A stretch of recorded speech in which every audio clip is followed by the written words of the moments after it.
અને એટલા માટે આ સત્સંગની મહત્તા અનેક ગણી વધી જાય છે. પુષ્ટિ માર્ગના અનેકવિધ ગ્રંથો, એમાં શ્રી મહાપ્રભુજી રચિત ગ્રંથો હોય, શ્રી ગુસાઈજી રચિત ગ્રંથો હોય, શ્રી ગોકુલનાથજી રચિત હોય અને શ્રી હરિરાય મહાપ્રભુજી વિરચિત હોય. પ્રાચીન કાળથી આપણા ઘરના સત્સંગ હોય કે મંડળના સત્સંગ હોય, એ સત્સંગના કેન્દ્રમાં સદાય શિક્ષાપત્ર અખંડ રૂપે રહ્યું છે. અને એમ કહેવાય કે શિક્ષાપત્ર વગર આપણો પુષ્ટિ માર્ગીય સત્સંગ જ અધૂરો કહેવાય. અને અમે તો નાના હતા ત્યારે વડીલોના મુખેથી સાંભળ્યું હતું કે તમારા જીવનમાં ક્યારેક કોઈ પણ મૂંઝવણ આવે, કોઈ પણ પ્રશ્ન આવે, કેવલ શિક્ષાપત્રને ખોલજો અને જે પાનું ખુલે વાંચજો, નિશ્ચિત તમારી ચિંતા યા તમારા પ્રશ્નોના જવાબ એ પાના પર લખ્યા હશે. અને આપ બધા પોતપોતે જાતે અનુભવ કરી શકો છો આ ગ્રંથની દિવ્યતાનો, કે આપ જ્યારે પણ આપના જીવનમાં કોઈ પણ લૌકિક કે અલૌકિક કોઈ પણ પ્રકારની મૂંઝવણ હશે, અને જ્યારે શિક્ષાપત્ર એ હરિરાયજીની વાણી છે, આચાર્યોની વાણી છે. અને મહાપુરુષોની વાણી એ સત્ય હોય છે, ત્રિકાલાબાધિત હોય છે, દરેક સમયમાં સટીક હોય છે.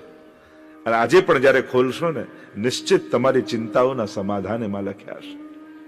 તો એવો શિક્ષાપત્ર નામનો ગ્રંથ, જેમ સ્વામિનારાયણ સંપ્રદાયમાં શિક્ષાપત્રી નામનો ગ્રંથ છે અને આદર્શ જીવન જીવવાના ઉપદેશો આપ્યા છે, એમ આપણા હરિરાય મહાપ્રભુજીએ આ શિક્ષાપત્ર નામનો 633 શ્લોકોનો લગભગ, જેમાં 41 પત્રો સમાહિત છે, એવો દિવ્ય ગ્રંથ આપ્યો છે, જેમાં આધ્યાત્મિક જીવનની ઉન્નતિના પથદર્શન કરવામાં આવ્યા છે. એના તો પછી આપણે વિસ્તારથી ચર્ચા કરીશું. એમ તો 3 જ દિવસ છે ને, શિક્ષાપત્ર જેવો એક દળદાળ ગ્રંથ આપણી સન્મુખ હોય એટલે ન્યાય આપવું કઠિન થઈ જાય. પણ યમુનાજી વહેતા હોય ને એક ચુલ્લુ ભર જલ પીઓ ને, તો એ કહેવાય તો એમ જ કે અમે યમુના પાન કરીને આવ્યા. એમ શિક્ષાપત્રનો કોઈ એક શ્લોક પણ આપણી જોડે આત્મસાત કરી લે ને, તો આપણું યમુના પાન ત્યાં જ થઈ ગયું કહેવાય. દિવ્યતા ગ્રંથની એ છે. સમય બીજો ક્યાંય ન વગાડતા સીધા વિષય પર જો જાઉં, કારણ કે બહુ ઓછા અને ટૂંકા સમયમાં આપણે શિક્ષાપત્રના સારને સમાહિત કરવાનો છે.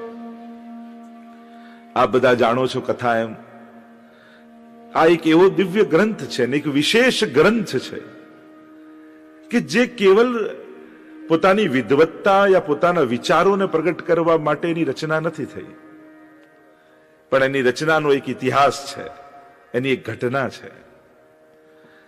આપણા શ્રી હરિરાય મહાપ્રભુજી, એમની જીવનની દિવ્યતાને તો આપ જાણો જ છો, એટલે હું બહુ ઊંડાણ અને વિસ્તાર એમાં નથી કરતો. પણ જેમને આપણે ત્યાં 2 મહાપ્રભુ કહેવાય છે, એક તો શ્રી વલ્લભ મહાપ્રભુ અને બીજા શ્રી હરિરાય મહાપ્રભુ.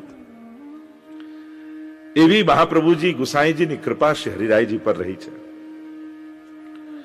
શ્રી મહાપ્રભુજી, એમના લાલજી શ્રી ગુસાઈજી, શ્રી વિઠ્ઠલનાથજી, એમના 7 લાલજી, એમાંના દ્વિતીય લાલજી શ્રી ગોવિંદલાલજી, અને ગોવિંદલાલજીના થયા કલ્યાણરાયજી, અને કલ્યાણરાયજીના પુત્ર થયા શ્રી હરિરાયજી.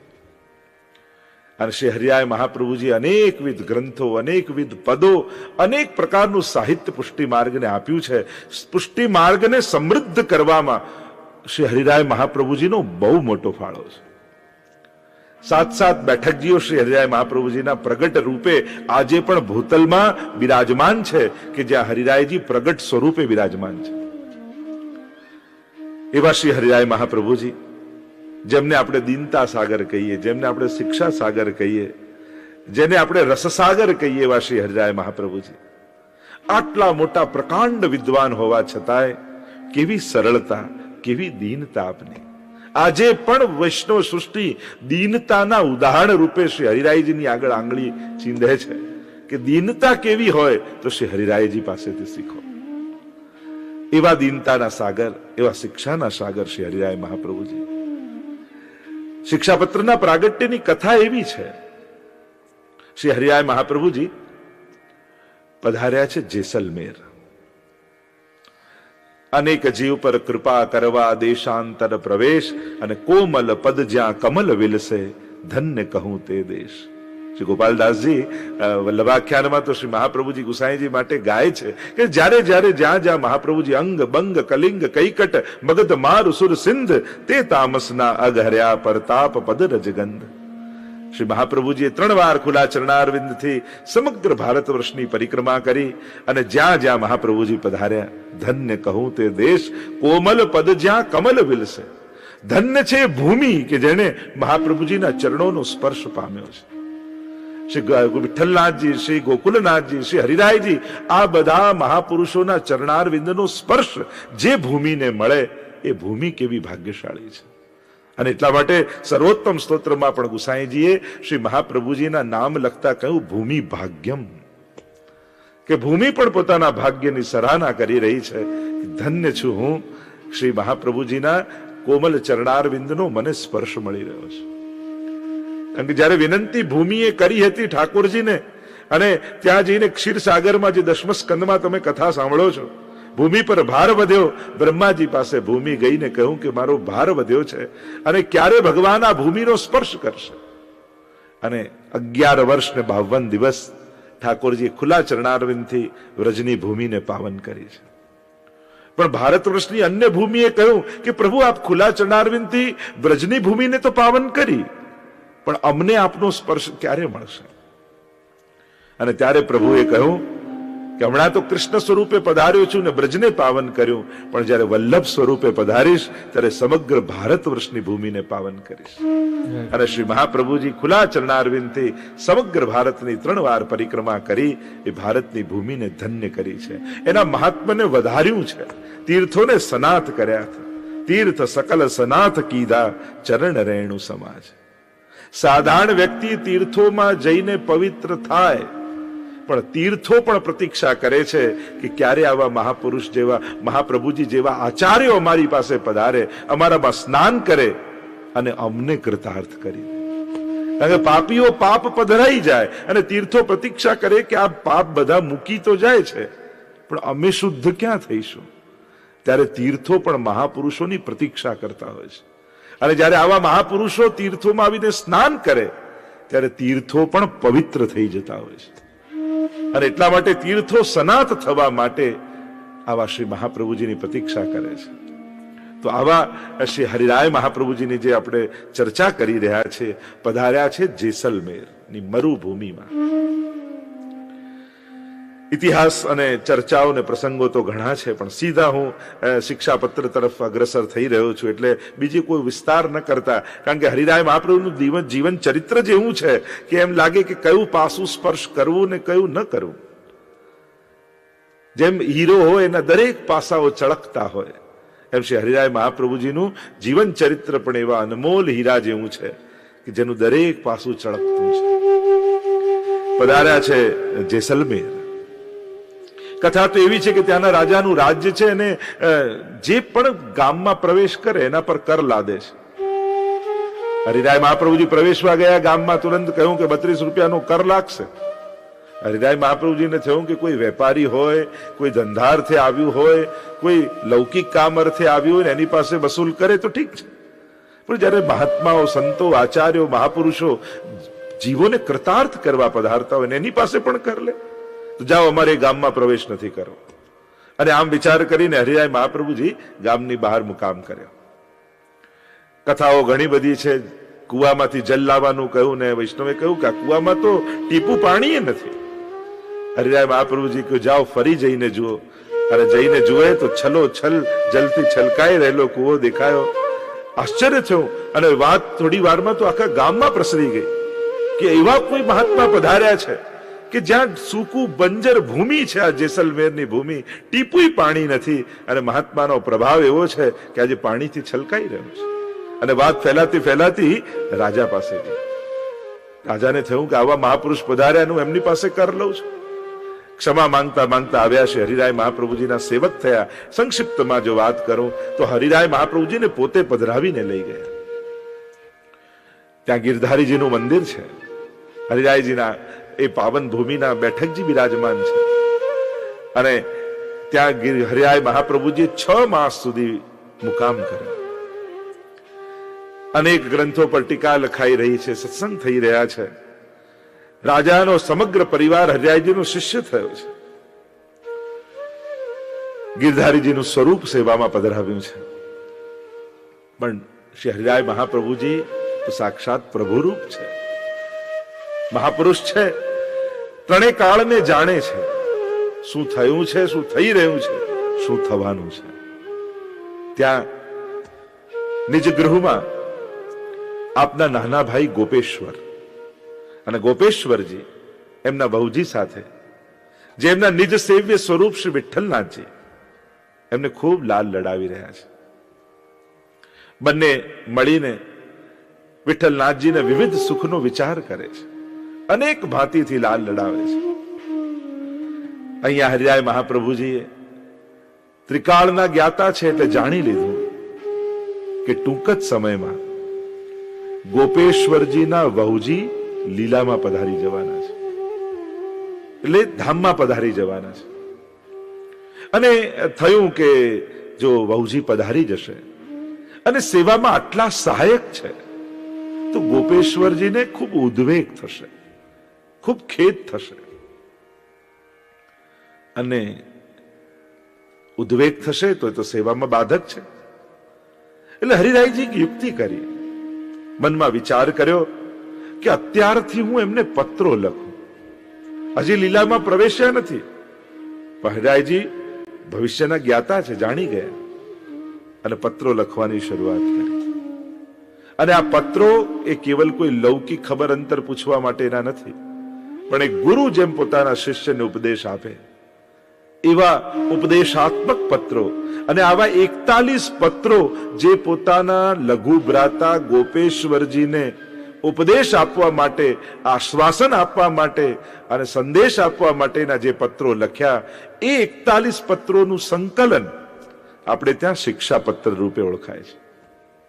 કુલ 41 પત્રો શ્રી હરિરાયજી લખ્યા. અને 41 નો આંકડો પુષ્ટિ માર્ગમાં સદાય વિશેષ રૂપે રહ્યો. આપણે ત્યાં 41 પદો યમુનાજીના છે ને, એમાં 41 અનેક ભાવો 41 ના કયા, 4 અને 1, જેમાં ધર્મ, અર્થ, કામ અને મોક્ષ, આ ચારેય વૈષ્ણવના એક પ્રભુ રૂપ સિદ્ધ કરે 41. અને એવા ઘણા અર્થો 41 ના કરી શકાય, પણ સીધો સાદો અર્થ એટલો જ કરાય કે આપણા અને પ્રભુની એક તાલી થઈ જાય, એ જ 41 છે. મર્યાદા માર્ગમાં 40 મહત્વ છે, પણ પુષ્ટિ માર્ગમાં તો સ્વરૂપની મહત્તા છે, અને એટલા માટે અહીંયા 41 છે. અહીંયા 41 વિશેષ રૂપે પ્રભુને 41 રૂપે કહેવામાં આવે છે. અને વિવિધ પ્રકારે આ સંખ્યાનો કોઈ ને કોઈ પ્રકારથી પુષ્ટિ માર્ગમાં વિનિયોગ થાય છે. આમ 41 પત્રો લખાયા. અદ્ભુત પત્રો છે આ, કોઈ સાધારણ કોઈ, કારણ કે કહેનાર કોણ ને સાંભળનાર કોણ, લખનાર કોણ ને વાંચનાર કોણ, બંને આવા સમર્થ મહાપુરુષો, પુષ્ટિ માર્ગના વલ્લભ કુલના આવા દિવ્ય આચાર્ય હોય, ત્યારે મહાપુરુષોની સાધારણ વાતો પણ સાધારણ નથી હોતી. આપણે ત્યાં તો એ વિવેક કહેવાયો છે કે મહાપુરુષોની મજાકને પણ મજાકમાં નહીં લેવી. ગોકુલનાથજીના હાસ્ય વચનામૃત છે આપણે ત્યાં. વૈષ્ણવની સાથે હાસ્ય વિનોદ કરે છે, પણ એ હાસ્યમાં પણ કેટલો બધો સાર અને કેટલું બધું તત્વજ્ઞાન છુપાયેલું છે, એ આપણે બધા જ ગોકુલનાથજીના હાસ્ય વચનામૃતથી જાણીએ છીએ. અને એટલા માટે મોટા લોકો મજાકમાં પણ કોઈ વાત કહે ને તો આપણે તો સિરિયસલી જ લેવી. આ શિક્ષાપત્ર એવા અદ્ભુત ગ્રંથો છે, એવી અદ્ભુત ફિલોસોફી એમાં છે, અદ્ભુત ઉપદેશો એમાં છે કે ગમે તેવો દુઃખી વ્યક્તિ કેમ ન હોય, એક વાક્યમાં જો શિક્ષાપત્રને સમજાવું તો એટલું કહી શકાય કે દુઃખને પણ દુઃખી કરી નાખે એવા મંત્રો જેમાં છે, એ છે શિક્ષાપત્ર. દુઃખને પણ દુઃખી કરી નાખે. કારણ કે દુઃખને સુખ ક્યારે થાય? જ્યારે આ વ્યક્તિ દુઃખી થાય. પણ દુઃખ જ દુઃખી થઈ જાય જ્યારે વ્યક્તિને દુઃખ સ્પર્શે નહીં, ત્યારે દુઃખ દુઃખી થઈ જતું હોય છે. એવા મંત્રો જેમાં છે એને શિક્ષાપત્ર કહેવાય. અદ્ભુત ગાથા છે શિક્ષાપત્રોની. શાસ્ત્રોમાં તો અનેક પ્રકારના પત્રોની ચર્ચા આપણે ત્યાં કરી છે. સમગ્ર આપણા હિન્દુ ધર્મના ધર્મગ્રંથો તમે જુઓ તો અનેક પ્રકારના પત્રોની ચર્ચા આપણે ત્યાં છે. અને આટલા પત્રો તો બહુ જ પ્રસિદ્ધ છે. પહેલો પત્ર જે ભગવાને લખીને ઉદ્ધવજી સાથે ગોપીઓને મોકલ્યો, બહુ પ્રસિદ્ધ પત્ર છે ને. આપણે કહીએ કે ઉદ્ધવજી પત્ર લઈને આવ્યા છે, સંદેશો લઈને આવ્યા છે. અને આખું ભ્રમર ગીત ગોપીઓએ ગાયું છે. કેવી કૃપા આ પત્ર દ્વારા ઉદ્ધવજી પર થઈ કે જે બ્રહ્મ જ્ઞાની હતા એ કૃષ્ણ પ્રેમી બનીને પાછા આવ્યા.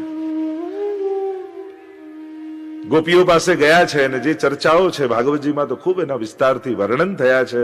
અને રૂવાડે રૂવાડે ગોપીઓના કૃષ્ણના દર્શન કરીને પાછા આવ્યા. અને ગોપીઓની એવી કૃપા થઈ કે મથુરા આવીને કૃષ્ણના દર્શન કર્યા તો કૃષ્ણના રોમ રોમમાં ગોપીઓના દર્શન થયા છે. આવું કૃપાનો સિદ્ધ થયો છે, કૃપા ફલિત થઈ છે ઉદ્ધવજી પર. તો જયારે પ્રભુએ મોકલ્યા તેને કહેવાય આશ્વાસન પત્ર. એક આશ્વાસન લઈને ગયા હતા. બીજો એક પત્ર આપણે ત્યાં પ્રસિદ્ધ છે અને એ છે રૂક્ષ્મણીજીનો પત્ર. ભાગવતજીમાં તમે જોવા જાઓ, નક્કી થયું છે શિશુપાલ સાથે. નારદજી ગયા અને વાત કરીને રૂક્ષ્મણીજીએ કહ્યું કે હું પણ દ્વારિકાધીશને જ પ્રેમ કરું છું. તો નારદજી કહે પણ કહેતા કેમ નથી? કે કઈ રીતે કહું? તો કે પત્ર લખો. અને ત્યારે રૂક્ષ્મણીજી શ્રુત્વા ગુણાન ભુવન સુંદર શૃણવતામ તે એ જે પત્ર લખીને મોકલ્યો છે અને એને કહી શકાય વિનંતી પત્ર કે પ્રભુ આપ પધારો ને મારું હરણ કરો. જેમ સિંહનો ભાગ જો શિયાળ લઈ જાય તો અપમાન તો સિંહનું જ છે ને. પ્રભુ હું આપની છું અને આ જો શિશુપાલ જેવું શિયાળ મને લઈ જશે એમાં મારું અપમાન નથી, અપમાન તો આપનું કહેવાશે. કારણ કે હું આપને વરી અને આપ જો મને સ્વીકારી ન શક્યા તો એમાં આપનું જ ખોટું લાગશે. ત્રીજો પત્ર આપણે ત્યાં પુષ્ટિમાર્ગી પ્રકાર પ્રમાણે કહું, પુષ્ટિમાર્ગી ઇતિહાસ પ્રમાણે તો અદ્ભુત એક પત્ર છે. અને એ છે જયારે કૃષ્ણદાસ અધિકારીએ 6 માસનો વિયોગ શ્રી ગુસાઈજીને કરાવ્યો. દ્વાર બંધ થઈ ગયા શ્રીનાથજીના મંદિરના. ગિરિરાજજીની ઉપર ચડી ન શક્યા ગુસાઈજી. સીધા ત્યાંથી ચંદ્ર સરોવર પર જઈને ગુસાઈજી વિરાજમાન થયા. 6 માસ સુધી વિરાજ્યા. અને શ્રીનાથજી બાબા પણ પોતાના મંદિરની ખિડકીમાંથી બારીમાંથી પોતાના મુખારવિંદ બહાર કાઢી અને ગુસાઈજીને દર્શન આપે છે. કૃષ્ણદાસ અધિકારીને ખબર પડી કે અરે શ્રીનાથજી દર્શન આપે છે, બારી ચણાવી દીધી. અને એવો વિપ્રયોગ ગુસાઈજીને મળ્યો. આ તો લીલા છે. વિપ્રયોગનો ઠાકોરજી અનુભવ કરાવવા માંગે છે શ્રી ગુસાઈજીને. અને ત્યારે પોતાના આંખમાંથી સરતા આંસુઓથી શળીમાં અને બોળી આંસુઓને અને ગુસાઈજી વિજ્ઞપ્તિઓ લખે છે, જેને આપણે નવ વિજ્ઞપ્તિ કહીએ છીએ. વિનંતી પોતાના હૃદયનો તાપ પ્રગટ કરે છે ગુસાઈજી. અને માળાજી બનાવી એમાં એ શ્લોકને ભરાવી અને એ માળાજી સાથે શ્રીનાથજી બાબાને સંદેશો મોકલે છે. તો એ પત્રો છે વિજ્ઞપ્તિ પત્રો. અને સ્વયં શ્રીનાથજી બાબા એનો ઉત્તર પોતાના મુખારવિંદમાં રહેલી પાનની પીકથી એક એક શ્લોકનો ઉત્તર લખીને મોકલે છે. અને ગુસાઈજી એને જલમાં બોળી એ બીડાને મુખમાં પધરાવી જાય છે. તો આજે પણ ગુસાઈજીએ લખેલી એ 9 વિજ્ઞપ્તિઓ પ્રાપ્ત છે. કેવો વિપ્રયોગ, કેવો વિયોગ શ્રી ગુસાઈજીએ અનુભવ્યો. અને આજે પણ એ જયારે વાંચીએ ત્યારે આપણે આત્મસાત કરી શકીએ છીએ કે વિપ્રયોગ કોને કહેવાય. એ આજે પણ એનાથી વાંચન કરીને અનુભવ આપણને મળે છે. તો પહેલો ઉદ્ધવજીને આપેલો પત્ર આશ્વાસન પત્ર, બીજો રૂક્ષ્મણીજીએ લખેલો પત્ર એ વિનંતી પત્ર, ત્રીજો શ્રી ગુસાઈજીએ લખેલો વિજ્ઞપ્તિ પત્ર, અને ચોથું શ્રી હરિરાય મહાપ્રભુજીએ લખેલો આ શિક્ષા પત્ર. શિક્ષાના અનેક અર્થો કરી શકાય. શિક્ષાનો એક અર્થ તો એમ થાય કે દંડ કરવો, શિક્ષા કરવી. પણ પુષ્ટિ માર્ગમાં દંડ છે જ નહીં. અહીંયા ગમે તેવો અપરાધી જીવ કેમ ન હોય. તમે પુષ્ટિ માર્ગનો ઇતિહાસ ચકાસી જુઓ, 84-252 ની પ્રત્યેક વાર્તાઓ વાંચી જુઓ. પ્રભુને દંડ આપતા આવડતું જ નથી. એ તો કૃપા જ કરતા જાણે છે. પ્રભુના દંડમાં પણ કૃપા છે. જો ઘણીવાર કૃપા પ્રક્રિયાના સમય ન સમજાય, ફળ સમય સમજાય. આપણે જ્યારે કોઈ કર્મ ચાલતું હોય એ સમય આપણને ખબર ન પડે કે આ કૃપા થઈ રહી છે કે અકૃપા. પણ જ્યારે કર્મનો વિરામ થાય ને પરિણામનો સમય આવે ને ત્યારે સમજાય કે આમાં તો કૃપા જ હતી. આપણે જલ્દી મૂલ્યાંકન કરવા બેસી જઈએ, આપણે વ્યાખ્યા કરવામાં ઉતાવળ કરી દઈએ, આપણે ભગવાન વિશે બોલવામાં ઘણા ઉતાવળા હોઈએ છીએ. પણ સોનું પીગળ્યું છે તો કયો ઘાટ બનશે એ તો પછી ખબર પડશે. એમ જ ઘણીવાર કર્મની પ્રક્રિયા ચાલતી હોય એવા સમય સમજમાં નથી આવતું, પરિણામમાં સમજાય કે હા જીવ ઉપર ઠાકોરજીની આ કૃપા જ હતી. ઘણીવાર એવા સંજોગો, સમય, એવા ઘણીવાર પરિસ્થિતિઓ સામે આવીને ઊભી હોય, એક પ્રશ્નાર્થ બનીને સામે આવીને ઊભું રહી જાય. ભગવાન પ્રત્યે પ્રશ્નાર્થ જાગી જાય કે ભગવાન હોય તો આવું થાય.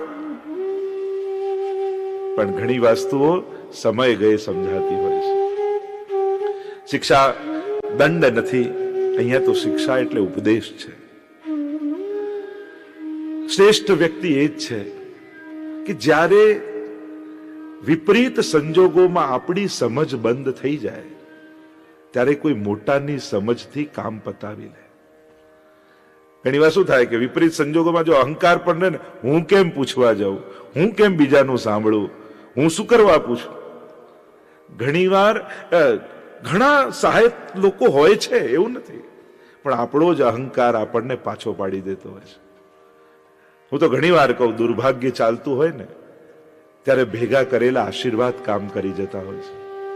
દુર્ભાગ્ય ચાલતું હોય ત્યારે કોઈ સમજદારની શરણમાં જતા રહો, એની સમજથી જીવા લાગો, તોય વિપરીત સમય જલ્દી જતો રહેશે.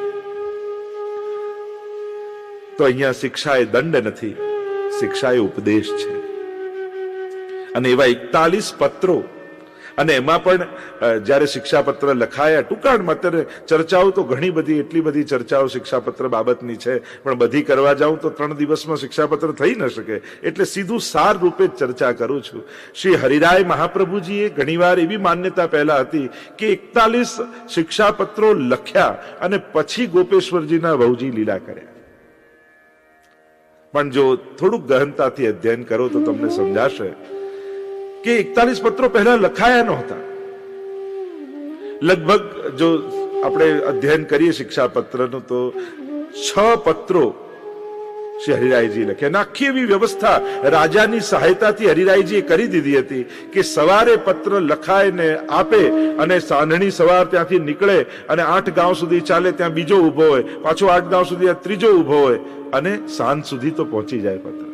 એવી વ્યવસ્થા હતી. તો 6 પત્રો લખાયા. ગોપેશ્વરજી એટલા સેવામાં વ્યસ્ત રહેતા એમના વહુજી સાથે ઠાકોરજીની કે પત્ર આવ્યો પહેલો ને કહ્યું, જયરાજ હરિરાય મહાપ્રભુજીનો પત્ર આવ્યો છે, પણ સેવામાં એટલા વ્યસ્ત રહેતા કે ગોખલામાં મૂકી દો, પછી જોઈ લઈશ. ગોખલામાં મૂકી દીધો. બીજા દિવસે પત્ર આવ્યો, પણ વાંચવાનો સમય જ નહીં, પાછો મૂકી દીધો. એમ કરતા કરતા લગભગ 6 દિવસ થઈ ગયા. અને 6થા દિવસે શ્રી ગોપેશ્વરજીના વહુજી ભગવત ધામમાં પહોંચી ગયા, લીલામાં પધારી ગયા. અને જ્યાં એ લીલામાં પધાર્યા અને ગોપેશ્વરજીના હૃદયમાં એવો તાપ, એવો ક્લેશ થયો. અને ક્લેશ કેવલ પોતાનું કોઈ લૌકિક સંબંધી ગયું એનું નહોતું, પણ ઠાકોરજીને સુખ જેમના થકી મળતું હતું, ભગવત સેવામાં જેમના થકી આનંદ આવતો હતો, એવો સેવામાં એક સહભાગી વ્યક્તિ જતો રહ્યો. પુષ્ટિ માર્ગમાં કેવલ વ્યક્તિઓ ગયાનું દુઃખ નથી હોતું, પણ અમારા ઘરમાંથી એક વૈષ્ણવ ઓછો થઈ ગયો એનો તાપ વૈષ્ણવને હોય છે. અહીંયા ભલે લૌકિક સગા હોય, પણ આપણો ભાવ વૈષ્ણવતાનો છે. મહાપ્રભુજીએ બધાને છોડવાની વાત નથી કરી, બધાને વૈષ્ણવ તરીકે સ્વીકારવાની વાત કરી છે. ઠાકોરજી આપેલા અમારા વૈષ્ણવો છે. કારણ કે વ્યક્તિ તરીકે વિરોધ થઈ શકે, પણ વૈષ્ણવ બુદ્ધિએ જોશો ને તો ક્યારે વિરોધ નહીં થાય. વ્યક્તિમાં તો આપણને રાગ, દ્વેષ, સુખ, દુઃખ, ગુણ, દોષ બધું દેખાય, પણ વૈષ્ણવી ભાવના હોય તો સદાય અહોભાવ રહે. મારે આના સ્વભાવને નથી જોવાનો, મારે આના સ્વરૂપને જોવાનો છે. મારે આના ગળામાં પડેલી કંઠીને જોવાનું છે. અને જ્યારે આ દ્રષ્ટિકોણ આવે ને તો પરિવારમાં એવું સુખ વ્યાપી જાય કે આના જેવો ઉત્તમ બીજો કોઈ સંસારી નહીં મળે. સંસાર બગાડવાની વાત નથી, સંસારને સુધારીને કૃષ્ણને પામવાની વાત છે. બીજે બધે વૈરાગ્યમાં શું થાય? સંસાર મિથ્યા ને ખરાબ ને આને બગાડીને તહેસ નહેસ કરી બધાને છૂટા પાડી પોતે એકલો થઈ નીકળી જાય. પુષ્ટિ માર્ગમાં આમ નથી. પુષ્ટિ માર્ગમાં તો આ બધા મારા વાલા વૈષ્ણવ છે. મારા કરતા મારે એમનું ધ્યાન વધારે રાખવાનું છે, કારણ કે હું ક્યાં બહાર જઈને વૈષ્ણવની સેવા કરવાનો? મને તો ઘરે ઠાકોરજીએ 5 વૈષ્ણવ આપ્યા છે, એમને સાચવી લઉં ને તો રોજ મારા વૈષ્ણવની સેવા થઈ જાય. આવો અહોભાવ, આવી ભાવના પુષ્ટિ માર્ગમાં છે. અને એટલા માટે દુઃખ વહુજી ગયા એનું નથી, પણ સેવામાં એક સહાયક હતા એ જતા. આપણે ત્યાં અમ્મા ક્ષત્રાણીનો પ્રસંગ આપણે ત્યાં આવે છે. મહાપ્રભુજીના સેવક અને બાલકૃષ્ણલાલજીની સેવા ઘરમાં બિરાજે. 2 નાના નાના બાળકો અમ્મા ક્ષત્રાણીના, અને ઠાકોરજી સાથે એવો બાલ ભાવ કે પ્રગટ સ્વરૂપે ઠાકોરજી બંને બાળકોની સાથે ખેલે, રોજ રમે. ઈંટનો ભૂક્કો કરે ને રેતી એકબીજાને લગાડે ને એવા જાત જાતના રોજ ખેલ કરે, અને દૂર ઉભા ઉભા અમ્મા આ લીલાના દર્શન કરીને એવા હરખાય, કેવા ભાગ્યશાળી છે મારા બંને બાળકો કે ઠાકોરજી એની સાથે રમે છે. પણ સમય કઈ એવો વિપરીત આવ્યો, જે મોટો બાળક હતો કંઈક રોગ લાગ્યો અને બીજા દિવસે ગુજરી ગયો. થોડા દિવસ થયા ને નાનો દીકરો પણ ગુજરી ગયો. હવે તો રોજ સેવા કરીને સેવામાંથી બહાર આવે ને અમ્મા આંસુ સારે, દુખી થાય. એના આંખમાં આવેલા આંસુ બાલકૃષ્ણલાલજીથી સહન ન થયા, પ્રભુથી સહન ન થયા. એમણે જઈને ફરિયાદ કરી ગુસાઈજીને કે જુઓ ને આપની સેવક અમ્મા રોજ રડે છે ને મને દુઃખ થાય છે, આપ એને સમજાવો કે એનું બાળક તો હું છું અને એના માથે બિરાજું છું.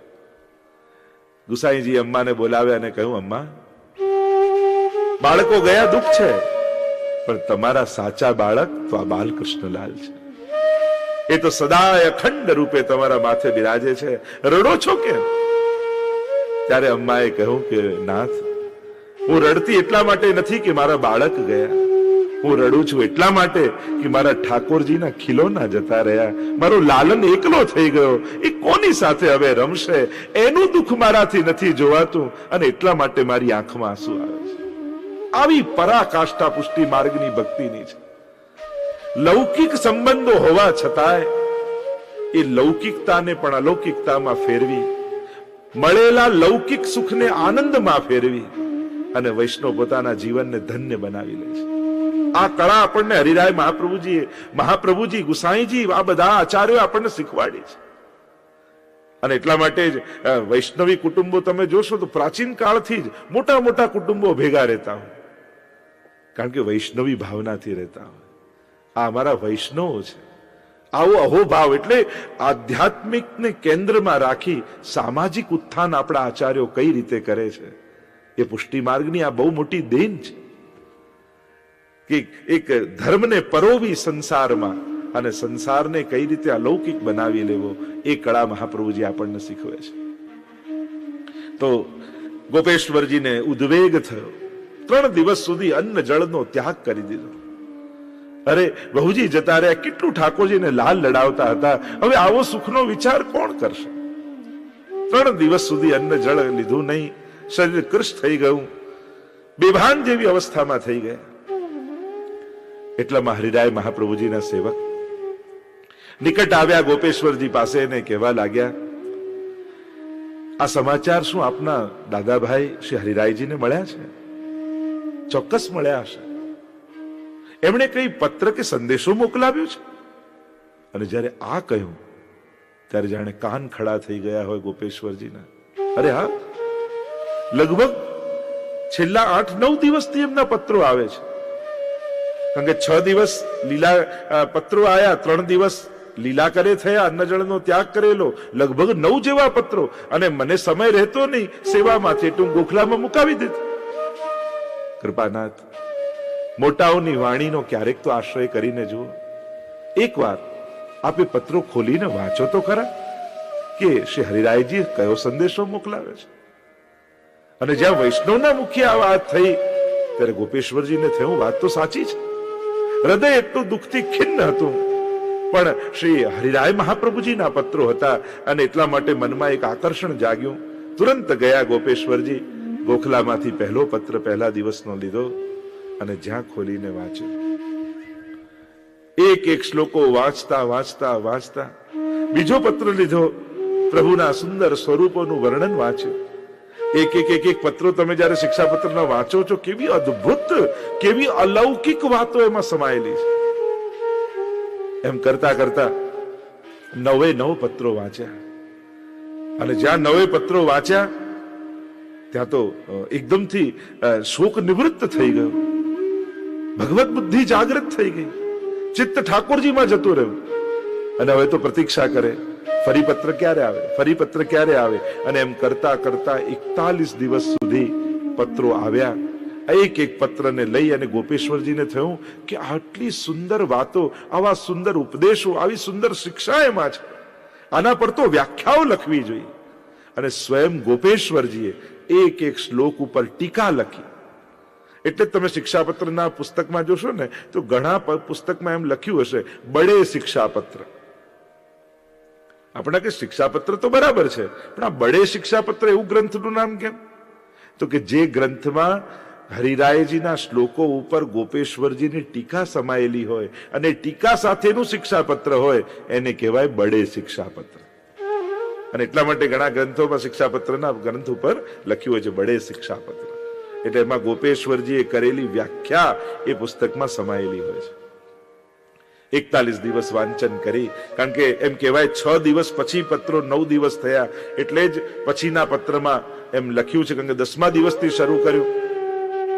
અને ગૃહભંગ સમાચાર સુતાહ એવું જયારે 7મા શિક્ષાપત્રમાં આવ્યું કે ગૃહભંગના મેં સમાચાર સાંભળ્યા, એમ શ્રી હરિરાયજી લખ્યું છે. અને એનાથી પ્રમાણિત થાય છે કે 6 પત્રો આવી ગયેલા અને પછી જયારે સમાચાર મળ્યા ત્યારે 7મા પત્રમાં પહેલા શ્લોકમાં શ્રી હરિરાયજી લખે છે કે મને સમાચાર મળ્યા કે આપનું ગૃહભંગ થયું. અને પછી શ્રી હરિરાયજી એ પત્રોના એક પછી એક સમાધાન એ પત્રોમાં આપી રહ્યા છે. તો આવા શિક્ષાપત્ર જેમાં અનેક પ્રકારથી ઉપદેશ, સંદેશ, આદેશ અનેક પ્રકારથી સમજાવ્યા છે.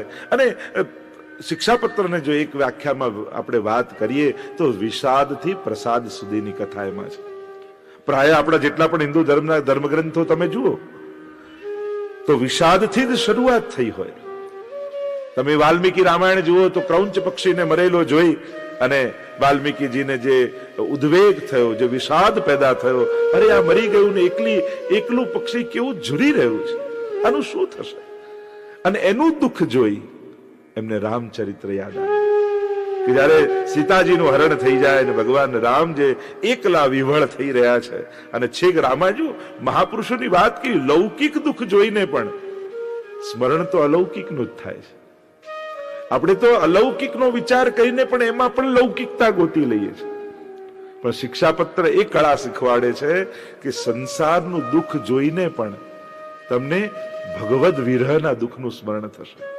કે હું જયારે યશોદાજી સાથે થયું કે લાલન છોડીને જતા રહ્યા, જયારે ગોપીઓ સાથે થયું, મહાપ્રભુજી સ્વયં નિરોધ લક્ષણ ગ્રંથમાં કહે છે યચ્ચદ દુઃખમ યશોદાયા નંદા દિનાંચ ગોકુલે ગોપિકાનામ તુ યદ દુઃખમ તદ દુઃખમ શ્યાન મમ ક્વચિત.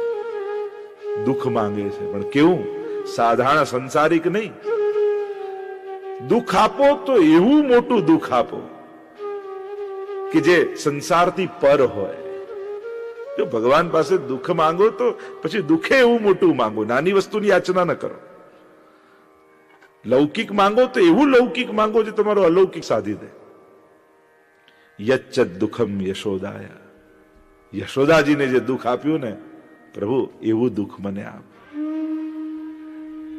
વિચાર કરો, એ તો પ્રભુના વિયોગનું દુઃખ તો યશોદા સહન કરી શકે, સાધારણ જીવની તો તાકાત નથી. એક વસ્તુ યાદ રાખજો, દુઃખની સમાપ્તિ સુખથી ક્યારે થતી નથી હોતી. કોઈ એમ વિચાર કરે કે મને દુઃખ છે તો સુખ મળી જશે તો દુઃખ સુખ સમાપ્ત થઈ જશે. ના, એ જ સુખ થોડા દિવસમાં દુઃખરૂપ થઈ જશે. એક વસ્તુ હંમેશા યાદ રાખજો, જે શિક્ષાપત્રના સાર રૂપે છે, દુઃખ દુઃખથી સમાપ્ત નથી, સુખથી સમાપ્ત નથી થતું. તમારું લૌકિક દુઃખ સમાપ્ત થશે તમારા અલૌકિક સાચા દુઃખના સ્મરણથી. જે દિવસે યશોદાજી ને ગોપીજનો જેવા દુઃખનો અનુભવ થશે એ જ ક્ષણે સંસારના દુઃખો તુચ્છ લાગવા મળશે, સમાપ્ત થઈ જશે.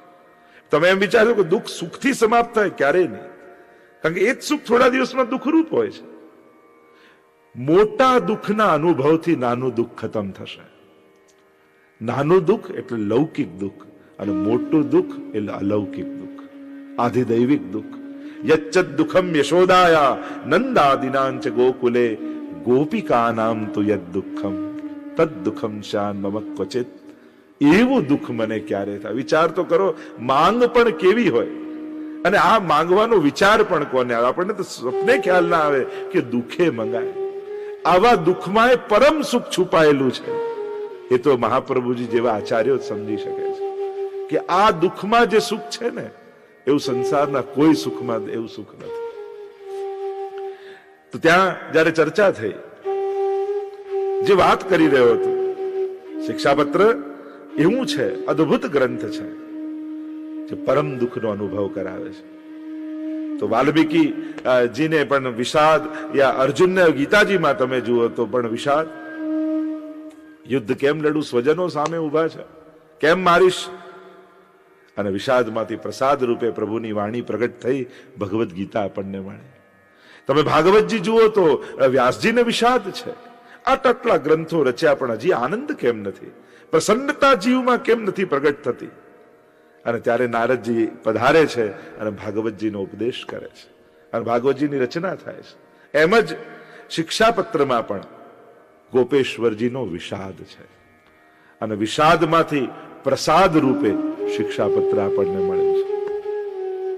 આ 41 શિક્ષાપત્રો 633 શ્લોકોમાં, કુલ આ શ્લોકોની ગણના કરીએ તો 5 શ્લોકોનું પણ એક પત્ર છે ને 35 શ્લોકોનો પણ પત્ર છે. શ્રી હરિરાય મહાપ્રભુજીની આ વાણી છે અને મહાપુરુષોની વાણી ત્રિકાલા બાધિત હોય છે. કોઈ એમ વિચાર કરે કે એ સમયે આટલા વર્ષો પહેલા હરિરાયજી એમના ભાઈને લખ્યું તો આપણું વાંચવાથી આજે શું થશે?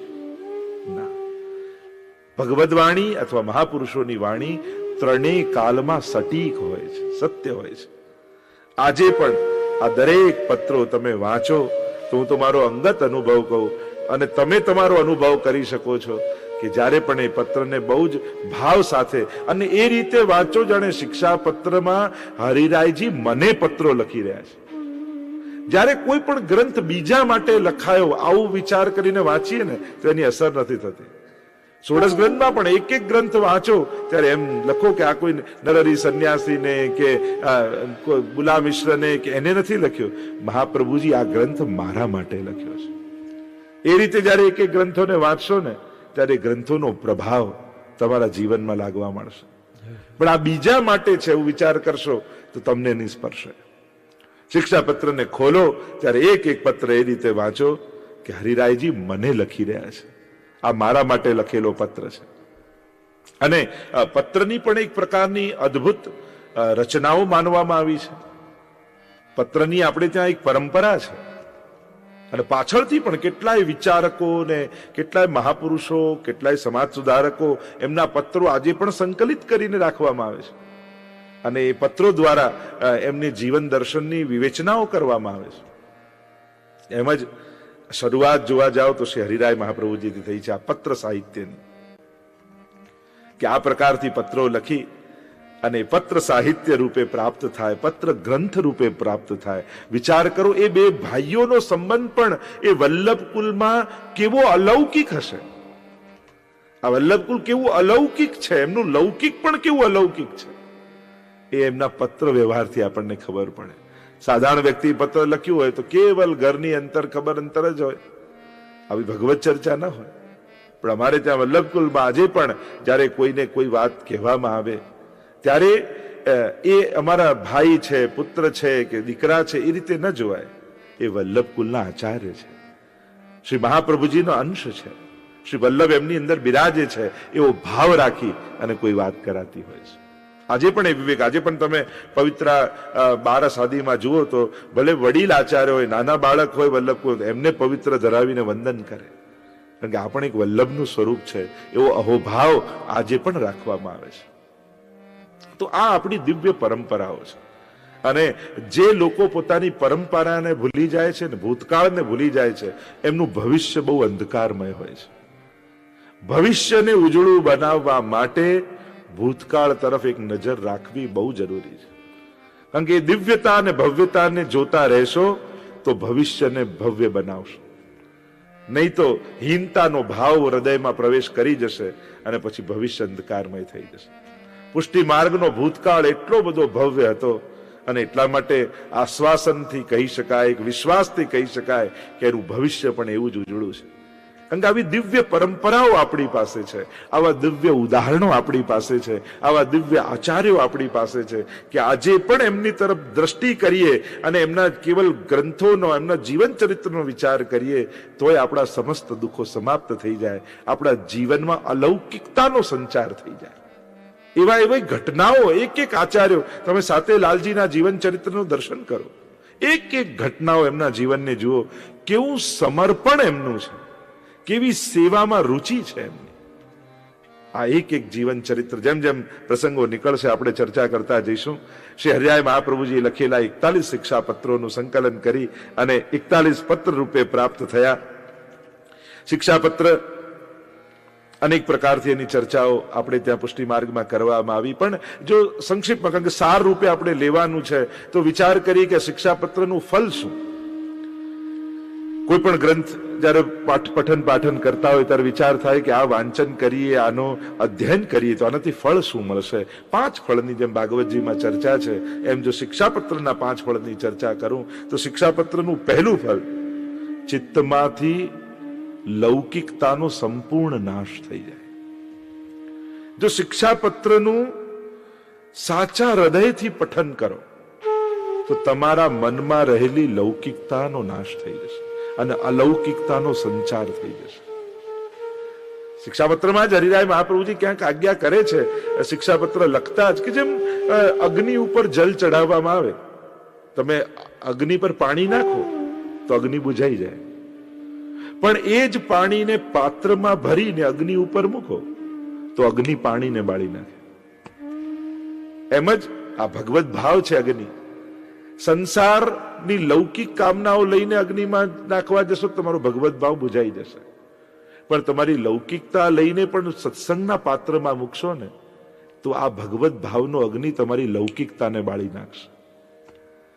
એમ જ શિક્ષાપત્રનું પઠન લૌકિકતાનો નાશ કરે છે.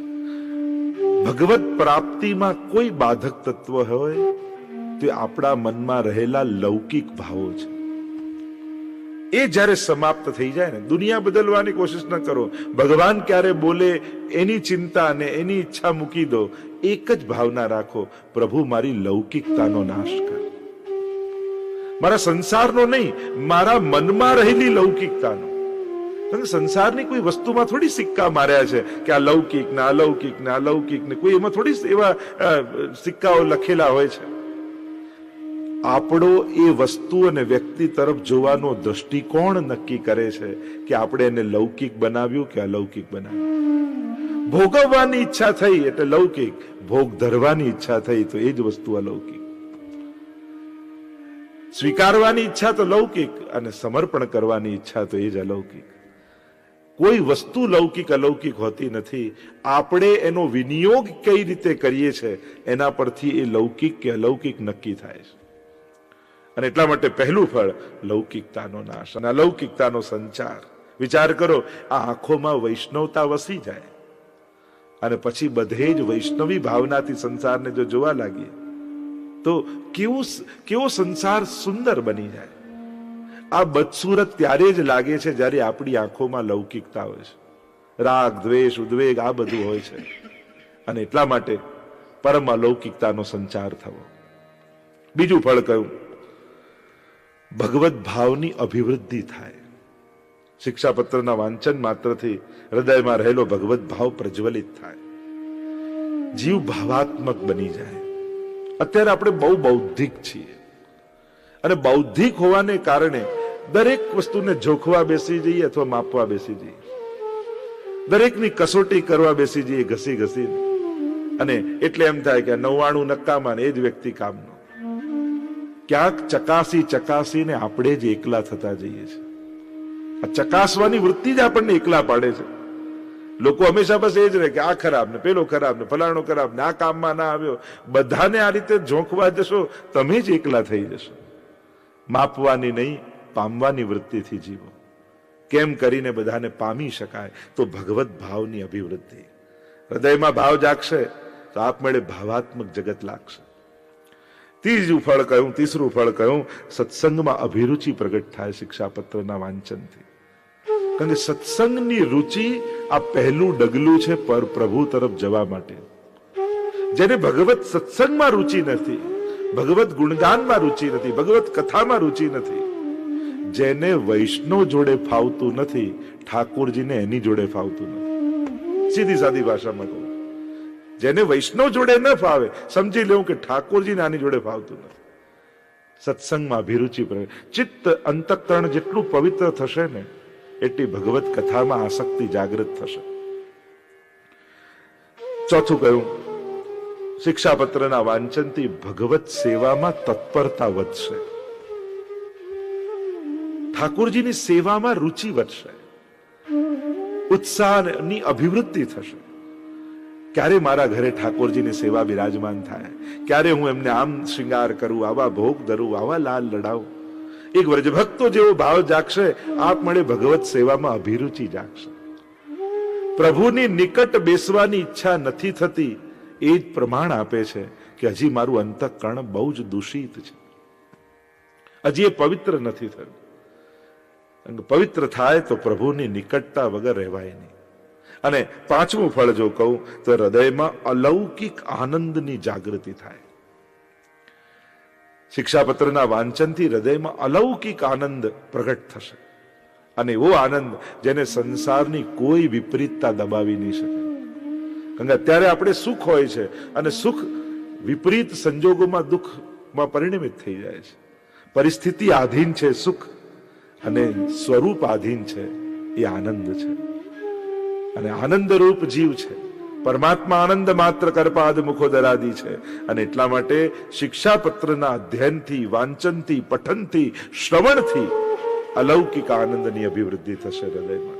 એવો આનંદ વ્યાપશે કે જ્યાં છો, જેવા સંજોગમાં છો, જેવા વ્યક્તિ અને વસ્તુની વચ્ચે રહો છો, પછી દુનિયાને બદલવાની ચિંતા મટી જશે.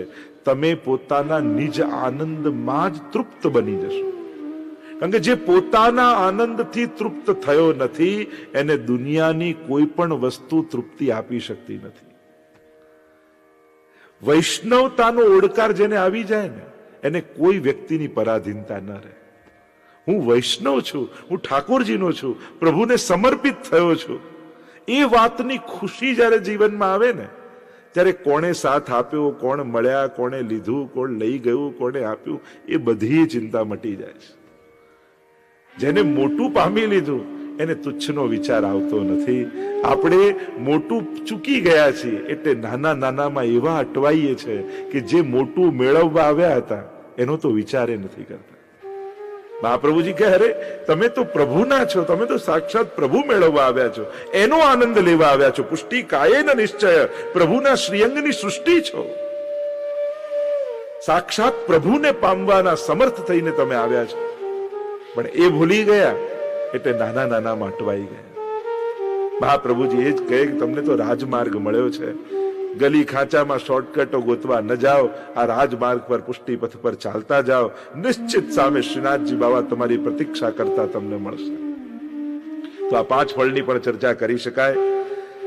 શિક્ષાપત્રમાં જો પ્રવેશ કરું, કારણ કે 3 જ દિવસમાં બધા શિક્ષાપત્ર, અને પહેલું શિક્ષાપત્ર એ આખા 41 પત્રોના સાર રૂપ છે, ચાવી રૂપ છે. અને જો ચાવી હાથમાં આવે, જેમ મોટું મકાન હોય, એનાથી નાનો એનો ઓરડો હોય, એનાથી નાનો એનો દરવાજો હોય, એનાથી નાનું એની સાંકળ હોય, એનાથી નાનું એનું તાળું હોય, એનાથી નાની એની ચાવી હોય. પણ ચાપડી આપણા હાથમાં હોય તો શું કહીએ, મકાન આપણી પાસે છે. એક ચાવી આપણી પાસે હોય તો આપણે કઈ મકાન આપણી પાસે છે. તો એમ આ ચાવી છે પહેલું શિક્ષાપત્ર. 10 કર્તવ્યોની ચર્ચા પુષ્ટિ માર્ગી વૈષ્ણવની કરી છે કે આપણા શું કર્તવ્યો છે, પુષ્ટિ માર્ગી વૈષ્ણવના શું લક્ષણો છે, બીજા કરતા એક પુષ્ટિ માર્ગી વૈષ્ણવ કઈ રીતે જુદો પડે છે, એની વૃત્તિ, પ્રવૃત્તિ, એની વાણી, વિચાર કેવા હોવા જોઈએ, એનું વર્ણન આ પ્રથમ શિક્ષાપત્રમાં શ્રી હરિરાયજી મહાપ્રભુજી કર્યું. ઉદ્વેગ, પ્રતિબંધ અને ભોગ આ સેવામાં બાધક છે. એમ સેવાફલ નામના ગ્રંથમાં શ્રી મહાપ્રભુજી આજ્ઞા કરે છે. ઉદ્વેગ પણ અનેક પ્રકારના છે. સદોદ્વેગ એટલે કે જેનું મન સદાય અહંતા મમતાને કારણે સાંસારિક પ્રવૃત્તિમાં ઉદ્વેગિત રહે છે. જો એમ આખા ભક્તના લક્ષણ આપ્યા છે કે પુષ્ટિ માર્ગી ભક્ત કેવો હોય, આ શિક્ષાપત્રનો અધિકારી કેવો હોય, મહાપ્રભુજીનો સેવક કેવો હોય. 10 કર્તવ્યોની ચર્ચા 24 શ્લોકમાં પ્રથમ શિક્ષાપત્રમાં હરિરાયજી કરે છે. સંક્ષિપ્તમાં પણ પાછળથી ચર્ચા કરીશ, પણ થોડાક જો શબ્દોના ચર્ચા કરીએ. સદોદ્વિગ્ન મનઃ કૃષ્ણ, જેનું મન અહમતા મમતાને કારણે સદાય સંસારમાં ઉદ્વેગિત રહેતું હોય, જે ભગવદીય છે એને સંસારમાં બહુ ફાવતું નથી, સાંસારિક વ્યવહારમાં બહુ રુચિ થતી નથી, લૌકિક પદાર્થોમાં એને આસક્તિ નથી, એનું મન ઉદ્વેગિત થઈ જાય. નારાયણદાસની વાર્તા જુઓ ને, સવારે પથારીમાંથી ઉભા થાય ને આજુબાજુ રત્નોના ઢગલા પડ્યા હોય, એટલે એમની ભત્રીજી ઘરે રહેવા આવી હોય ને એટલું બોલે નારાયણદાસ, જુઓ ને આ બગાડ પડ્યો છે, એને ચોખ્ખું કરી નાખ, આમાં ગોબર લીપી દે, અને કચરો કાઢે, અને થોડી વારમાં તો એ જ રત્નો કચરા બની જાય, ધૂળ બની જાય. બહાર કાઢે ને એની ઉપર ગોબર લીપી દે, કારણ કે જેનાથી મન બગડે ને એ બધું કચરો જ છે. જેનાથી ઉત્તમ વિચારો અધમ બની જાય એ બધો બગાડ જ છે. જેમ તમારા વ્હાઈટ શર્ટ હોય ને એમાં કંઈક દાગો પડે તો એ કચરાએ આખો શર્ટ બગાડી દીધો, એમ જ કહીએ ને. એમ જેનાથી મન બગડે એને જીવનમાં સ્વીકાર કેમ કરી શકાય? લાભ બુદ્ધિને દેખાય છે, પણ જે બુદ્ધિને લાભ દેખાય એ બધું કલ્યાણકારી જ હોય એ જરૂરી નથી. હાથમાં આવેલું બધું ફાયદાકારક જ છે એવી ગેરસમજમાં ન રહેતા. ઘણી વાર હાથમાં એવું આવી જાય છે કે એને કારણે જીવનનું પતન થઈ જાય છે. ઘણી વાર આપણા ભાગમાં એવું આવી જાય છે કે આપણા ભાગ્યને બગાડી નાખે છે. એટલે ક્યાંક ભાગમાં વધારે મળી ગયું, બીજાનું મળી ગયું, ફાયદાનું મળી ગયું, ફ્રીમાં મળી ગયું, એટલે એમને સમજતા કે તમે ભાગ્યશાળી છો. ક્યાંક એ દુર્ભાગ્યનું કારણ ન બની જાય, એના માટે માણસે સતત સાવધાન રહેવું. હું તો હંમેશા વૈષ્ણવને કહું, બે વસ્તુ શીખી જાઓ, એક હા પાડતા અને બીજી ના પાડતા. ક્યારે ને કોની આગળ પાડવી એટલી સમજ હોવી જોઈએ. બીજા બધા ધર્મ ગ્રંથોનો સાર આવી જશે. વૈષ્ણવને આ બે વિવેક હોવા જોઈએ, ક્યાં હા પાડવું અને ક્યાં ના પાડવું. આ બે જગ્યા સમજી જાય ને, બે ક્યાં વૈષ્ણવે કોની આગળ કઈ વસ્તુની હા પાડવી. જેને કારણે, જેને મેળવવાથી પ્રભુથી દૂર થવાતું હોય એ નુકસાનકારક જ છે વૈષ્ણવ માટે. એ દુર્ભાગ્યનું સૂચક જ છે. ભલે ક્ષણવાર માટે તમને એમ લાગશે કે આ બહુ મોટો લાભ છે, પણ એ તમારું હિત કરનારું નહીં હોય. વૈષ્ણવી જીવન જેને જીવવું, જેને પ્રભુને પામવું, જેને સંસારમાં જ રહેવું છે, એના ગણિતો જુદા છે. પણ જેને સંકલ્પ કરેલો છે, જેને સમર્પણ કરેલું છે, જેને કંઠી ધારણ કરી છે, હા કૃષ્ણ હું તારો થયો છું, એમ કૃષ્ણ આગળ 3 વાર પંચાક્ષર જે બોલ્યો છે, પછી એના થઈને બતાવી દો એને. આપણે એને કહીને બતાવીએ છીએ, એના થઈને નથી બતાવતા. એને કહીએ છીએ ખરા, પણ એના થઈને એને બતાવો કે હા કૃષ્ણ, તારો થઈને હું તને જીવનમાં બતાવીશ, તારો થઈને હું જીવીને બતાવીશ. અને એટલા માટે સદોદ્વિગ્ન, સંસારમાં અહમતા મમતાને કારણે જેનું મન સદા ઉદ્વેગિત રહે છે. ગોવિંદ સ્વામીની વાર્તામાં તમે જુઓ ને, દીકરી છે પણ હવે આસક્તિ સમાપ્ત થઈ ગઈ.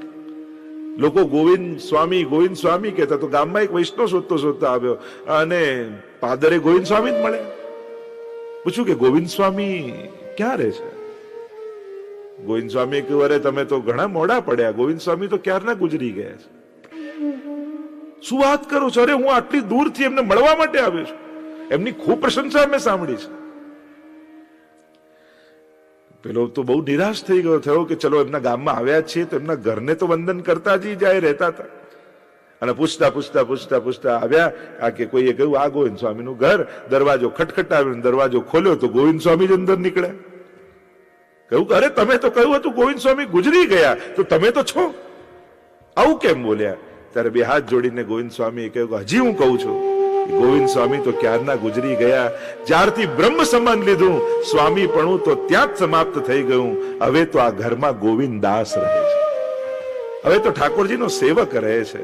સ્વામી પણ તો ક્યારનું સમાપ્ત કરી.